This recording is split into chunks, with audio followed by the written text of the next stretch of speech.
मी धर्मदर्शी प्राचार्य यांचे सवय आपल्या सर्वांना जय हिंद.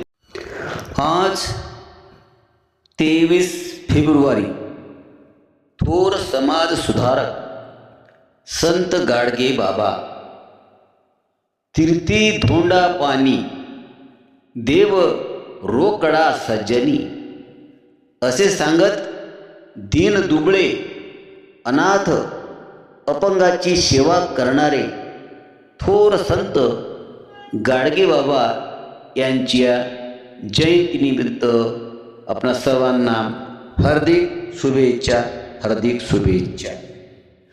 स्वच्छतेचे पुजारी, समाज सुधारक, श्रद्धा अंधश्रद्धेचा फरक दाखविणारे संत, रंजल्या गांजलेल्यांना आधार माया ममता देणारे महान व्यक्तिमत्व संत गाडगे बाबा यांच्या जयंतीनिमित्त विनम्र अभिवादन.